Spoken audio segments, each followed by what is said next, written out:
Dear students, किरण civil service की online GK GS class में मैं डॉक्टर शगुफ्ता आप सबका एक बार स्वागत करती हूँ। फिर से स्टूडेंट्स, हमने अपने पिछले 2 क्लास से शुरू किया है जो 50-50 क्वेश्चंस के सेट को वन लाइनर के थ्रू सॉल्व करने का। उसमें आज हमारी तीसरी कड़ी है, यानी हम सेट नंबर 3 पर हैं।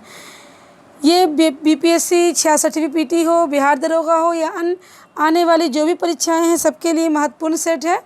आप इन्हें देखें और अगर आपको अच्छा लगता हो तो इसे लाइक, कमेंट, शेयर भी करें। जो हमारे चैनल पर न्यू है व्यूवर्स, वो चैनल को सब्सक्राइब कर लें।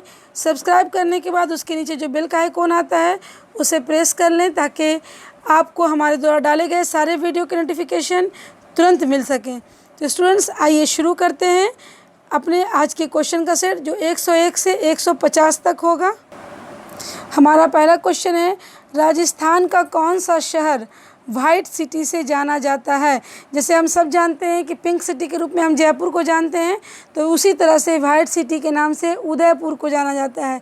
किसे जाना जाता है? उदयपुर। अगला प्रश्न है, दादा साहब फाल्के पुरस्कार प्राप्त करने वाली पहली महिला कौन थी? तो दादा साहब फाल्के पुरस्कार प्राप्त करने वाली पहली महिला जो फिल्म जगत से थी वो थी देविका रानी। देविका रानी को ही पहला दादा साहब फाल्के पुरस्कार मिला था। हमारा अगला प्रश्न है, संविधान सभा ने तिरंगा को राष्ट्रीय ध्वज के रूप में कब अपनाया? तो संविधान सभा के द्वारा तिरंगे को राष्ट्रीय ध्वज के रूप में 22 जुलाई 1947 को अपनाया गया। कब अपनाया गया? 22 जुलाई 1947 को। अगला प्रश्न है, संयुक्त राष्ट्र सुरक्षा परिषद के सदस्यों की कुल संख्या कितनी है? किसका पूछ रहा है? संयुक्त राष्ट्र सुरक्षा परिषद। तो आपको बता दें कि संयुक्त राष्ट्र सुरक्षा परिषद में कुल सदस्यों की संख्या होती है 15, जिनमें 5 अस्थायी और 10 अस्थायी सदस्य होते हैं। जो अस्थायी सदस्य होते हैं उनका चयन 2-2 वर्ष के लिए किया जाता है। प्रत्येक 2 वर्ष में उनके चुनाव फिर से होती है। प्रश्न है, संगीत की हिंदुस्तानी शैली का विकास किसने किया था? संगीत की हिंदुस्तानी शैली का विकास किसने किया था? तो इसका आंसर हो जाएगा अमीर खुसरू, क्योंकि हिंदुस्तानी शैली में संगीत का जनक अमीर खुसरू को ही माना जाता है। अगला प्रश्न है, शून्य की खोज किसने की थी? तो आपको पता होना चाहिए कि पूरे विश्व को शून्य देने वाले भारतीय थे, और वो भारतीय कौन थे? आर्यभट्ट थे। आर्यभट्ट जो कि चंद्रगुप्त द्वितीय के दरबार में थे, उन्होंने ही शून्य की खोज की थी। शाहजहां ने किसे खाने खाना की उपाधि प्रदान की थी? तो शाहजहां जो कि मुग़ल शासक अकबर के पोता और इनके जहांगीर के पुत्र थे, उन्होंने खाने खाना की उपाधि महावत खां को दी थी। किसे दी थी? महावत खां को। अगला प्रश्न है, शंख लिपि किस स्थल से संबंधित है? तो ये जो शंख लिपि है इसका संबंध विराटनगर से है। इसका संबंध कहाँ से है? विराटनगर से। विराटनगर मध्यकालीन भारत में हमको पढ़ना है। वैदिक गणित का महत्वपूर्ण अंग कौन सा है? तो गणित का आदि ग्रंथ कहें या वैदिक युग में गणित की जो पुस्तक थी वो था शुल्ब सूत्र। इसमें से ज्यामिति का वर्णन मिलता है। तो वैदिक गणित का महत्वपूर्ण अंग कौन है? शुल्ब सूत्र है। वे 2 ग्रह जिनके उपग्रह नहीं है वो कौन कौन है? तो ग्रहों की अगर बात की जाए तो सिर्फ 2 ग्रह ऐसे हैं जिनके उपग्रह नहीं हैं, बुध और शुक्र। सूर्य से सबसे निकट बुध है, बुध के बाद शुक्र है। जो हमारी पृथ्वी का क्रमांक नंबर में 3रा है और आकार में 5वां है। तो पृथ्वी के बाद सभी ग्रहों के पास अपने उपग्रह हैं, सिर्फ बुध और शुक्र के पास कोई उपग्रह नहीं है। अगला प्रश्न है, विश्व व्यापार संगठन की स्थापना हुई थी? तो विश्व व्यापार संगठन की स्थापना जो WTO है, इसकी स्थापना 1995 में हुई थी, यानी कि 1995 में। अगला प्रश्न है, विश्व में अधिकांश वर्षा किस प्रकार की वर्षा होती है? तो आपका इसका सही आंसर हो जाएगा पर्वतीय वर्षा, क्योंकि विश्व में सबसे अधिक जो वर्षा होती है वो पर्वतीय वर्षा होती है। विश्व के पहले कंप्यूटर प्रोग्रामर कौन थे? तो हम सबको पता है कि कंप्यूटर के पिता तो हम चार्ल्स बेबेज को कहते हैं, लेकिन जो प्रोग्रामर थे वो एडा लवलेस थे। वो कौन थे? एडा लवलेस। विश्व के पहले कंप्यूटर प्रोग्रामर थे एडा लवलेस। अगला प्रश्न है, विश्व का सबसे बड़ा महाकाव्य कौन सा है? तो सबसे बड़े महाकाव्य का जो उपाधि मिला हुआ वो महाभारत को मिला हुआ है। महाभारत को ही सबसे बड़ा महाकाव्य कहा जाता है। विश्व का पहला वाइट टाइगर सफारी कहाँ स्थित है? तो विश्व का सबसे पहला वाइट टाइगर जो सफारी है वो नंदनकानन जो उद्यान है वहाँ है, उड़ीसा में। ये कहाँ है?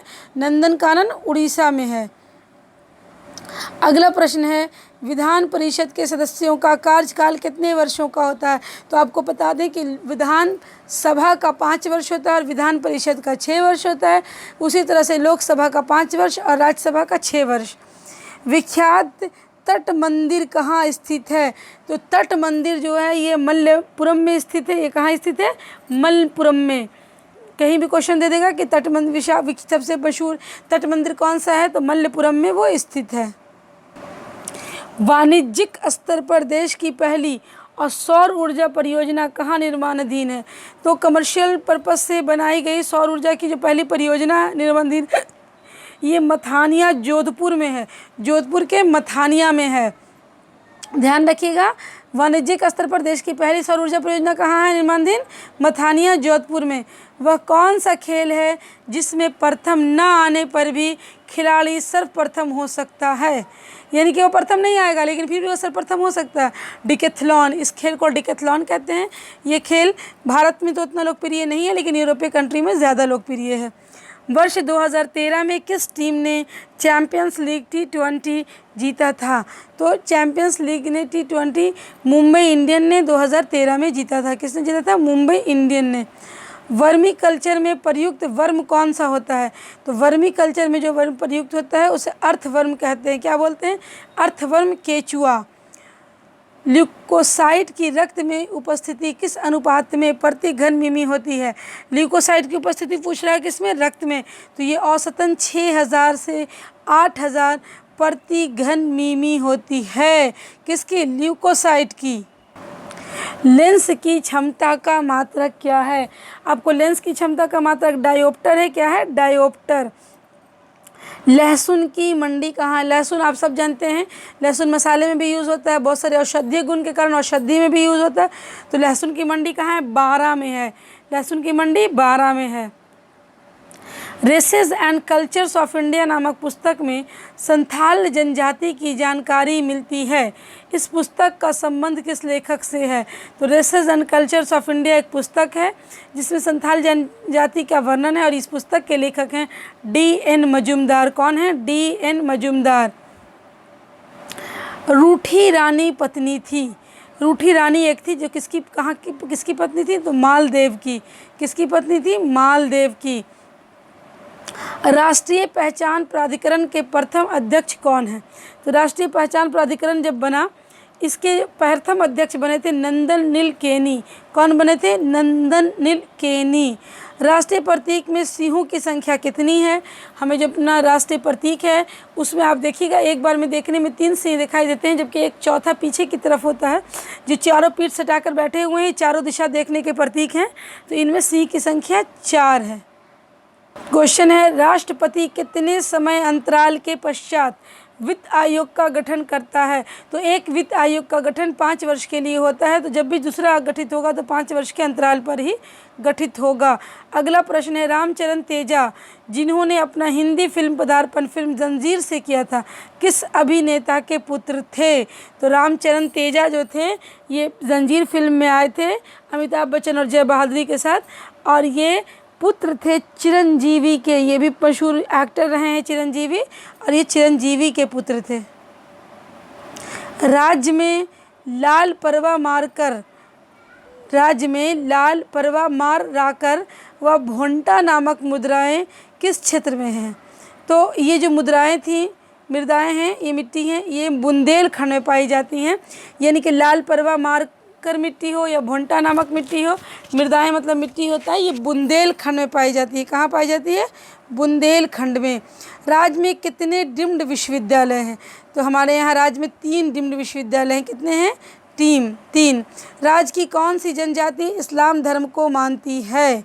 तो यहाँ की एक जनजाति है महिगीर। ये इस्लाम धर्म को मानने वाली जनजाति है। वैसे तो इस्लाम धर्म को मानने वाले लोग मुसलमान कहलाते हैं लेकिन जनजाति की बात करें तो हमारे यहाँ एक महिगीर जनजाति है जो इस्लाम धर्म को मानने वाली है। क्वेश्चन है, राजस्थान में मीठे पानी की झील कौन सी है? तो राजस्थान में मीठे पानी की झील जयसंबंध है। कौन है? जयसंबंध। अगला प्रश्न, राजस्थान का एकमात्र कौन सा पर्वतीय झील है? अरावली पर्वतमाला के दक्षिण सिरे पर पहाड़ियों के बीच में बसा हुआ, तो वो झील है माउंट आबू। कौन है? राजस्थान में स्थित माउंट आबू जो अरावली पर्वत में है। अरावली जो विश्व की सबसे प्राचीन पर्वत है, और सबसे नवीन की बात करें तो वो हिमालय है। कलिंग पुरस्कार कौन देता है? तो कलिंग पुरस्कार यूनेस्को द्वारा दिया जाता है। किसके द्वारा दिया जाता है? यूनेस्को द्वारा। संविधान सभा द्वारा भारतीय संविधान की स्वीकृत किया गया। तो संविधान बनने की प्रक्रिया 9 दिसंबर 1946 से प्रारंभ होती है, और 26 नवंबर 1949 को जब ये कंप्लीट हो जाती है तो इसे स्वीकृत कर लिया जाता है, जबकि पूरे देश में इसे लागू किया जाता है 26 जनवरी 1950 को। संयुक्त राष्ट्र संघ नागरिक पुलिस सलाहकार के रूप में नियुक्त प्रथम महिला कौन थी? तो ये भारत की प्रथम आईपीएस महिला किरण बेदी थी। जो भारत में पहली महिला आईपीएस बनती है, किरण बेदी वही थी जिन्हें संयुक्त राष्ट्र संघ में नागरिक पुलिस सलाहकार के रूप में नियुक्त किया गया था। ये प्रथम भारतीय महिला थी। संगीत का सबसे प्राचीनतम ग्रंथ कौन सा? देखिए, संगीत का सबसे प्राचीनतम ग्रंथ अगर आदि ग्रंथ कहा जाए तो वो तो माना जाता है सामवेद को, लेकिन प्राचीन ग्रंथ में नाट्यशास्त्र की भी व्याख्या होती है। अगर कहीं क्वेश्चन हो संगीत का आदि ग्रंथ किसे कहते हैं, तो वो हो जाएगा आपका सामवेद, लेकिन प्राचीन ग्रंथ पूछ रहा है तो नाट्यशास्त्र है। शून्यकाल क्या है? जब सदन में अति महत्वपूर्ण मामलों पर विचार होता है तो उसे शून्यकाल कहते हैं। ये प्रश्नकाल और उत्तरकाल के बीच का समय होता है, 1 घंटे का। शाहजहां ने किस संगीतज्ञ को गुण समंदर की उपाधि दी थी? तो गुण समंदर की उपाधि लाल खां को दी थी। किसको दी थी? लाल खां को। शंकराचार्य के पिता का नाम क्या था? शंकराचार्य के पिता का नाम था शिव गुरु। क्या नाम था? शिव गुरु नाम था। वैदिक कालीन लोगों ने सर्वप्रथम किस धातु का प्रयोग किया? तो वैदिक कालीन लोगों ने सबसे पहले तांबा का प्रयोग किया। किस धातु का प्रयोग किया? तांबा का प्रयोग किया। वे गृहस्थ संत जिनके अनुयायी अष्टछाप के कवि थे एवं जो श्रीनाथ जी के नाम से भगवान श्री कृष्ण की पूजा करते थे, क्या कहलाते थे? तो उन गृहस्थ संत को वल्लभाचार्य कहते थे। क्या कहते थे? वल्लभाचार्य। विश्व व्यापार संगठन के ट्रिप्स धारा का संबंध किससे है? विश्व व्यापार संगठन की जो ट्रिप्स धारा है इसका संबंध बौद्धिक संपदा के अधिकार से है। यानी किससे है? बौद्धिक संपदा अधिकार। विश्व में हरित क्रांति का जनक किसे कहा जाता है? तो अगर भारत में हम देखते हैं तो स्वामीनाथन है, लेकिन विश्व में डॉक्टर नॉर्मन बोरलॉग हैं। डॉक्टर नॉर्मन बोरलॉग को विश्व हरित क्रांति का जनक कहा जाता है। विश्व के किस देश को सार्वजनिक भारत की सबसे बड़ी है? विश्व का सबसे बड़ा महाकाव्य कौन सा है? तो विश्व का सबसे बड़ा महाकाव्य महाभारत है। हमारा अगला प्रश्न है, विश्व का पहला कृत्रिम उपग्रह कौन सा था? तो सबसे पहला कृत्रिम उपग्रह जो विश्व का था वो था स्पुतनिक प्रथम। वो कौन सा था? स्पुतनिक प्रथम। विधान परिषद के सदस्य के लिए न्यूनतम आयु सीमा कितना वर्ष होना निर्धारित किया गया है? तो विधान परिषद के सदस्यों के लिए न्यूनतम आयु सीमा 30 वर्ष निर्धारित किया गया है। क्या निर्धारित किया गया है? 30 वर्ष। तो आज हमने 50-50 करके 150 क्वेश्चन पूरे किए। कल हम इससे आगे करेंगे सेट नंबर 4 में। उम्मीद है कि आप स्टूडेंट्स को इससे फ़ायदा होगा और आपका हर सब्जेक्ट में जो जीके जीएस का 1 लाइनर है वो कंप्लीट हो जाएगा। जो हमारे चैनल पर नए हैं उन्हें फिर से कहूँगी कि अगर वो सब्सक्राइब नहीं किए हैं तो सब्सक्राइब कर लें, लेकिन जो पुराने हैं जो चैनल पर मौजूद हैं वो इसे लाइक शेयर और कमेंट ज़रूर करें। इससे हमें मोटिवेशन मिलता है। मैं बार बार आपको कहती हूँ कि आपके द्वारा किया गया लाइक कमेंट हमें मोटिवेट करता है।